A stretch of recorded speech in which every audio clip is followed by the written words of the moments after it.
Citrus fruit, அதாவது எலுமிச்சை வகையை சார்ந்த ஒரு வகை தான் இந்த நார்த்தங்காய். பார்க்கறதுக்கு வந்து பார்த்தீங்கன்னா எலுமிச்சை பழம் இருக்கிற மாதிரி இருக்கும், ஆனால் அது வந்து மஞ்சளாக இருக்கும். இது வந்து முழுக்க முழுக்க பச்சையாகவே இருக்கக்கூடியதாக இருக்கும். நார்த்தங்காய் பச்சடி சுவையோடு ஒரு பயணம். நார்த்தங்காய் என்பது இந்தியாவில் காணப்படும் பழமையான சிட்ரஸ் வகைகளில் ஒன்று. சுமார் 2000 ஆண்டுகளுக்கு முன்பே இதை இந்தியா, இலங்கை, தென்கிழக்கு ஆசியா பகுதிகளில் பயன்படுத்தி உள்ளனர். சங்ககால இலக்கியங்கள்ல கூட நார்த்தங்காய் பற்றின குறிப்புகள் வந்து இருக்குது. நார்த்தங்காய் புளிப்பும் சிறிய ஒரு கசப்பும் கலந்த சுவையுடையது. பழங்காலத்திலிருந்தே மருத்துவ குணத்துக்கும் உணவுனுடைய சுவை வந்து கூட்டுறதுக்கும் இந்த நார்த்தங்காய் வந்து பயன்படுத்தினாங்க. ஆயுர்வேதத்துல நார்த்தங்காய் பித்தம், ஜீரணம் மற்றும் உடல் சமநிலைக்கு முக்கியமான பழமாக குறிப்பிடப்பட்டுள்ளது. தமிழகம், கேரளா, ஆந்திரா போன்ற பகுதிகளில் நார்த்தங்காய் அதிகமாக விளைவிக்கப்பட்டதால் அந்த பகுதிகளில் பச்சடி, ஊறுகாய், ரசம் போன்ற உணவுகளாக பயன்படுத்த தொடங்கினர். தமிழகத்துல பிராமண சமூகங்கள்ல குறிப்பா ஐயர் மற்றும் ஐயங்கார் குடும்பங்களில் நார்த்தங்காய் பச்சடி முக்கிய இடம் பிடித்தது. திருமணங்கள், விழாக்கள், சத்யநாராயண பூஜை போன்ற வைபவங்களில் பச்சடி பரிமாறுவது வழக்கமாக இருந்தது. நாகர்கோவிலும் கன்னியாகுமரி மாவட்டத்திலும் நார்த்தங்காய் பச்சடி ஒரு தனிப்பட்ட சமையல் மரபை உருவாக்கியது. அங்கு தேங்காய் திருவல், பச்சை மிளகாய், தயிர், கருவேப்பிலை சேர்த்து தயாரிக்கும் பச்சடி சுவைக்கும் போது புளிப்பு, காரம், இனிப்பு, உப்பு, சிறு கசப்பு தன்மை எல்லாம் கலந்து அருமையான ஒரு சுவையை தருகிறது.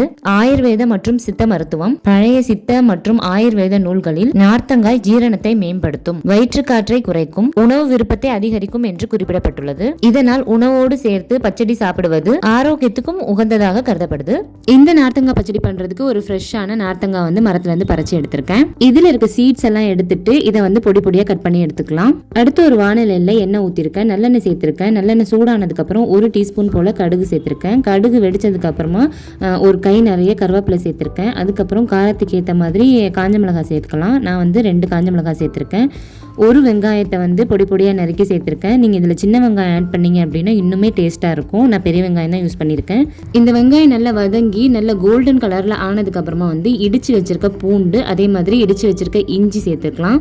இஞ்சி பூண்டோடைய பச்சை ஸ்மெல் போனதுக்கு அப்புறம் நம்ம கட் பண்ணி வச்சிருக்க நார்த்தங்காய் வந்து சேர்த்துடலாம். தேவையான அளவுக்கு உப்பு சேர்த்து மூடி வச்சிடலாம். இது நல்லா குக் ஆகட்டும். இந்த அளவுக்கு நல்லா வெந்து குழஞ்சதுக்கு அப்புறமா வந்து இப்போ மசாலாஸ் ஆட் பண்ணிடலாம். மஞ்சள் தூள், மிளகாய் தூள், மல்லித்தூள், சாம்பார் தூள், கொஞ்சமா ஜீரகத்தூள் சேர்த்து நல்லா மிக்ஸ் பண்ணி விட்டுறலாம். மசாலாவுடைய பச்சை ஸ்மெல் போனதுக்கு அப்புறம் ஒரு லெமன் சைஸ்ல புளியை வந்து கரைச்சி கட்டியா சேர்த்துக்கோங்க. நல்ல புளிப்பா வேணும் அப்படின்னா இன்னும் கூட நீங்க புளி வந்து ஆட் பண்ணிக்கலாம். எல்லாமே நல்லா மிக்ஸ் பண்ணி நல்லா கொதிச்சு கட்டி ஆனதுக்கு அப்புறமா வந்து கடைசியா ஒரு 2-3 டேபிள் ஸ்பூன் போல நாட்டு சக்கரை சேர்த்துக்கோங்க. இந்த நாட்டு சக்கரை சேர்க்கறதுனால கசப்பும் புளிப்பும் வந்து பேலன்ஸ் பண்ணி நல்லா தூக்கி கொடுக்கும். ஸோ அவ்வளோதான், நார்த்தங்காய் பச்சடி வந்து ரெடி ஆயிடுச்சு. ஸோ இந்த வீடியோ உங்களுக்கு பிடிச்சிருந்தது அப்படின்னா இதே போல ஹிஸ்டரி வீடியோஸ் பார்க்கணும் அப்படின்னா நம்ம சேனலை சப்ஸ்கிரைப் பண்ணிக்கோங்க. ஸோ இவ்வளோ நேரம் இந்த வீடியோவை பொறுமையாக பார்த்ததுக்கு ரொம்ப நன்றி. தேங்க்ஸ் ஃபார் வாட்சிங். அஸ்ஸலாமு அலைக்கும்.